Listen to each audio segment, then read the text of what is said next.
Thank you. I was approached earlier this evening by Mr. Foster, and I believe you have a question for the audience we haven't addressed yet. Does anybody else have a question you would like to ask? I hope we'll have a chance to get to you next, sir. Okay? Mr. Foster.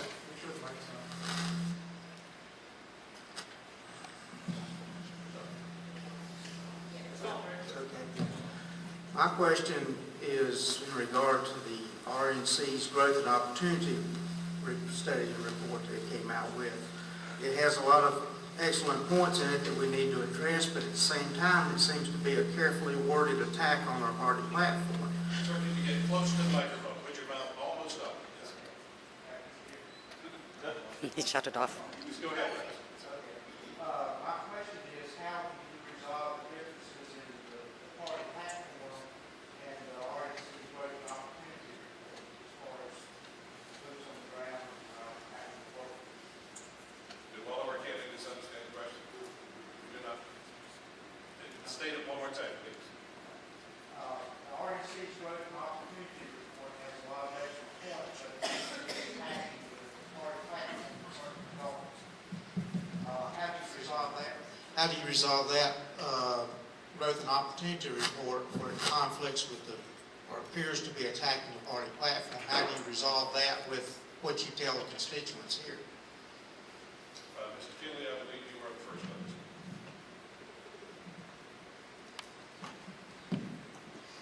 Well, colloquialism of McLeansville, where I grew up, I really don't give a tinker what they think. Because as long as the platform hasn't been changed, and until that platform is changed, I'm going to follow the platform of the North Carolina Republican Party and what it says to do. Now, I think a lot of what you were talking about is some of the things they talked about, outreach and the future and things we needed to do and supporting certain things that many of us disagree with, like amnesty, in essence, what they were asking. No, that's not in our platform. And unless that platform is changed, if it was on that, I would have some real conscientious objections to some of that. The thing about it is I'm going to follow our platform, and I like it the way, what it states now.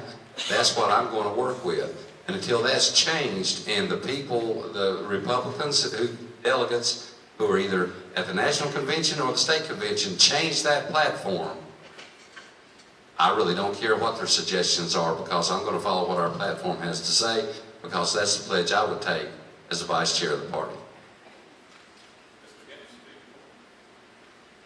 In all candor, I've not read that Growth and Opportunity report yet. I am aware that it came out. But just in the last 5 days, Thursday night I was in Nags Head. Friday night I was in Boone. Saturday I was back in Raleigh for a reception for Congressman Holding, who brought Majority Leader Cantor to Raleigh. Who fortunately, and I'm happy to report, described Washington as a cesspool of moderation. So I'm glad some Republicans are actually opening their eyes to what's going on up there. And then yesterday I was down in Columbus County. And frankly, I've just simply been too busy campaigning and meeting with Republicans all over the state. I understand the general premise of it, but I'll go back to what I said earlier about diversity and inclusion. The diversity is not in our principles. Diversity is not in our platform. The inclusion comes from welcoming all of those who stand with our platform. The RNC is entitled to their opinion.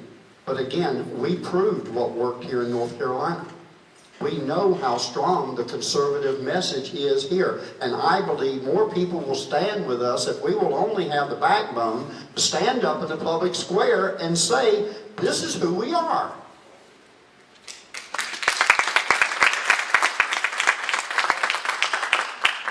And I agree completely with Marcus. Our platform is a good one.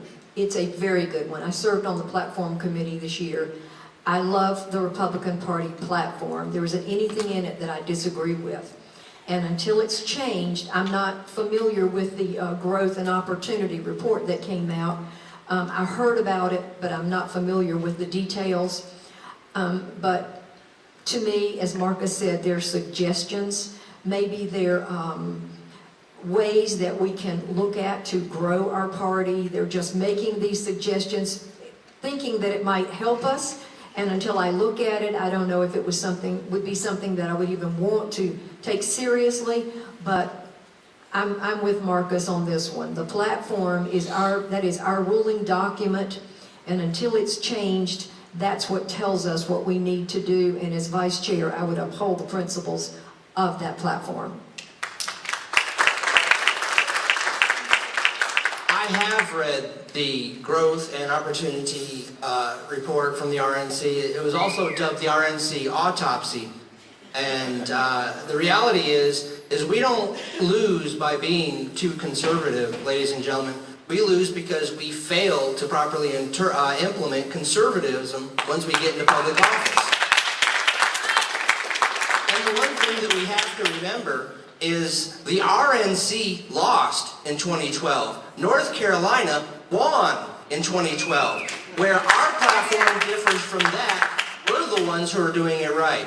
North Carolina Republican Party, ladies and gentlemen, belongs to the people of North Carolina. That's us. Where we differ from the RNC, we're the ones who are right. Thank you.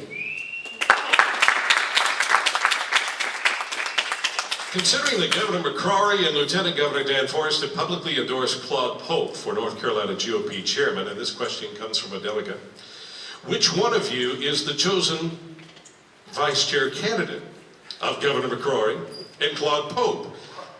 And what is your view of these public endorsements? And we'll begin with Major Dave. Well, I guess some could take it as a sign that I'm behind in this race because nobody's endorsing me. The Liberty Caucus thinks I'm the establishment candidate. The establishment thinks I'm the Tea Party candidate, and the Tea Party doesn't know where I stand. The truth is, to me, these endorsements are the source of a great number of division. I have to tell you that I found out Marcus was running the night I called him to tell him I was going to run. And before I could even get the words out of my mouth, he's telling me he's going to run. So we had a good laugh about it. We each promised to each other, this was before Joyce even jumped in the race, that whichever one of us won, we were going to work the other one like a dog. That's the relationship we all have. Because it won't matter, ultimately, personally, who wins in Charlotte. We all four have to work together to get our Republican candidates elected.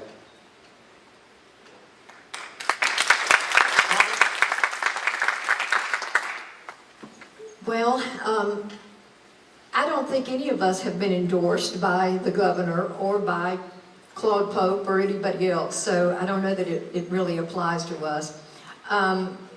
We are all going to work together no matter who wins this, no matter who wins of the four of us. I know that we will all work together. I believe the chairman's race it's not won yet either. Nobody knows who that's going to be. We have a lady who just announced yesterday that she's getting into the race. So that's a three-way race now. But endorsements are, I don't ever ask for them. I certainly don't turn them away, but the governor has not called and offered his endorsement as of yet. But if he does, I will take it. But I will not hold my breath. I was in the governor's mansion on Saturday, and I did talk with him, but I did not ask him for an endorsement.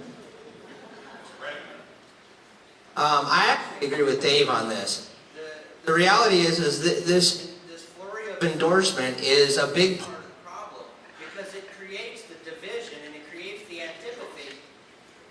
I'm sorry, you might want to go ahead and try to just start the Oh, thank you. I actually agree with Dave on this because these endorsements are a big part of the problem. It creates the antipathy, it creates the divisions that don't need to be there amongst Republicans. When it comes to endorsements, let's talk about endorsements in the general. Let's not talk about endorsements in races between Republicans because that's where we've had issues. I've had people who have offered to endorse me and I have turned them down because I believe that this is a big problem that creates division within the Republican unity that we need to win these elections, to win these general elections, and to stop the Obama machine. So I guess Dave and I hold the same position on that. Thank you.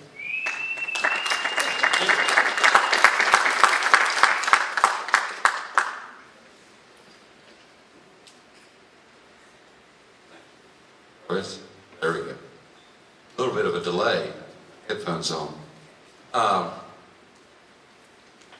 I don't know of any endorsements from Governor McCory or Dan Forrest. I'm on speaking terms with a lot of different people from all over North Carolina. In fact, many times that's got me in trouble. One time I was at a dinner and they told me to sit beside somebody, and before I got back to my office, I had a phone call telling me, well, I guess you agree with them on what they're trying to do. And I was like, I was just having lunch. You know, the endorsements, they do in many ways create division within the party. It's really interesting because I'm sitting here and I see people that I've worked with for 20 years running against me. That really doesn't bother me at all. But I don't want your supporters or supporters of mine getting angry with one another because of their loyalty to one or the other of us. Because Joyce and I mean, all Joyce ever had to do was say, I'm having a protest, Marcus, what time are you going to be there? And I was there, and there's been times that it was really Joyce and I only standing on the corner. I had my bullhorn, she had hers. Thing about it is, I don't think there's a quote-unquote establishment candidate up here, but I think the thing about it is that there's quality at this table. The thing about it is if you take all of the insight, information, and abilities at this table, we can conquer anything working together. And that's what we have to do as a Republican Party because we're fighting the Democrat machine. You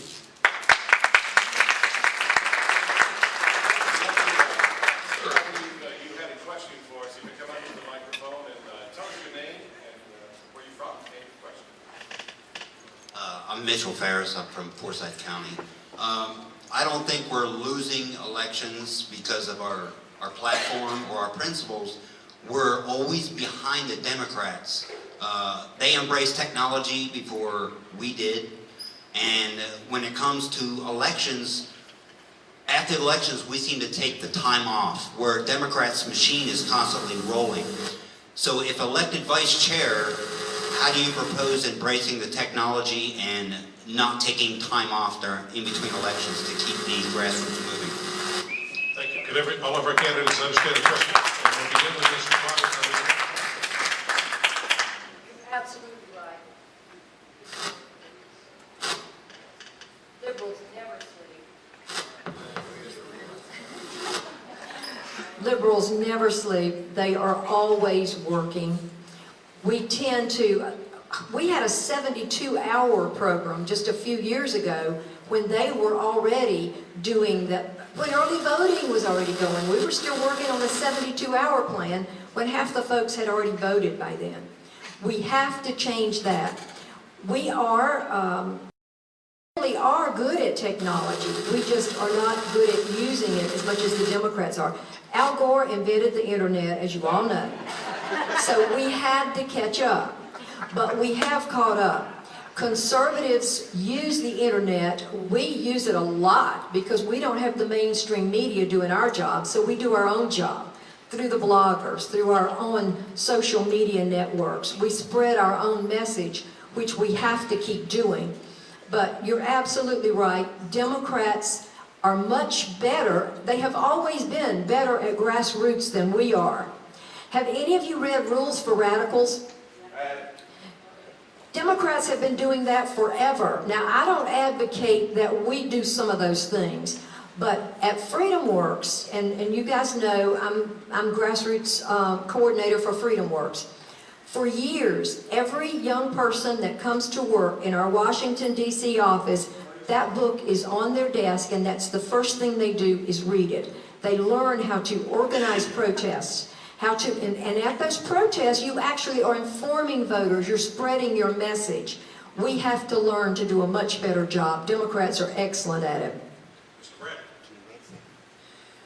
We do have to expand our social media outreach. The leveraging of technology is not as straightforward as just we got to put people on Twitter and say some things, or we got to put people on Facebook and say some things.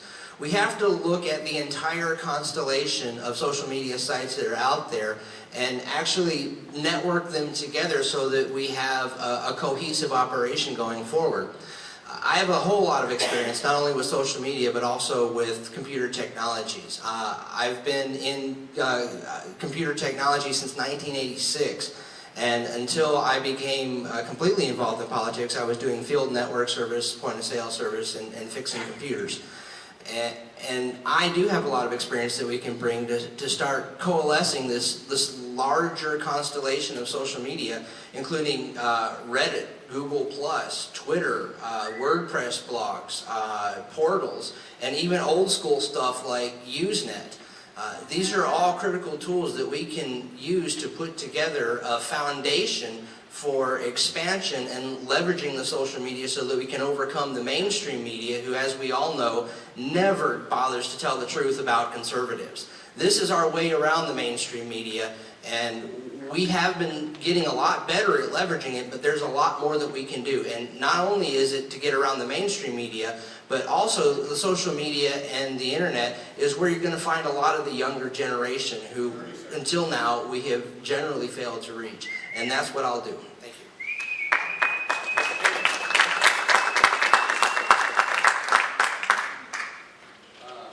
I love the question that you asked, and 100% right. We're already 5 months behind. The thing about it is, we should have started working the day after the election. Everybody wanted to celebrate. It was wonderful, blah, blah, blah, blah. The thing about it is, while we had all the volunteers, we should have called them back. We should have had a party, fed them a lot, signed them up, told them, you come back next week, this is what we're going to start doing. Because we needed to build and organize on the precincts and get them working out already. We failed to use the technology. When I was chairman of the Guilford County Republican Party, it cost $120 a Bell South to install one telephone line. And I said, this is ridiculous. I mean, if I get 10 phones, I'm spending $1,200. So I found a friend of mine who was in the cell phone business. I went and talked to him. He says, well, you know, you get the cell phones that you can only call in Guilford County, and they're $35 a month. And he said, by the way, anybody that will donate an old telephone, cell phone to you, we put in a SIM card that'll do that, so it won't cost you anything to buy the phone. So the thing about it is, I asked everybody to donate. Make a long story short, you know, I got about 30 telephones for the price of installing 10 in our headquarters. And then we would lease those out. We would actually rent them out for fundraising to candidates who wanted to have a calling party in their precinct or in their district, who have a party at their home. They would take our cell phones, use those to make telephone calls, so it created camaraderie there. What we have to do is use this technology that's out here, and we've got to use the young people to know how to use it and bring them in and tell them, how are young people communicating, how can we reach them, how can you help us accomplish.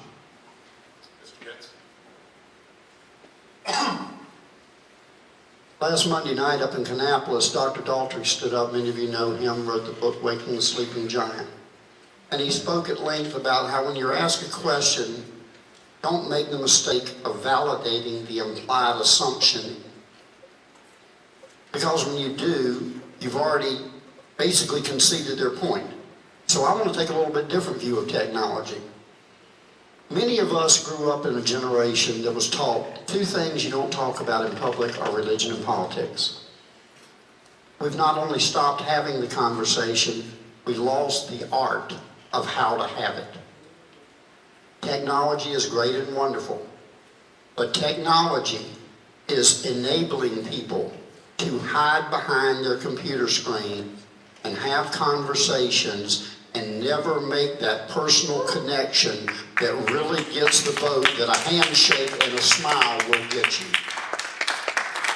Yes, there are many good roles that technology can play, but let us not let that blind us to the interpersonal relationships that we need to build and sustain and nurture, especially with that younger generation. They're out there on technology. It's like any other. Milk that cow for all you can get out of it, but understand it's not the only cow in the barn.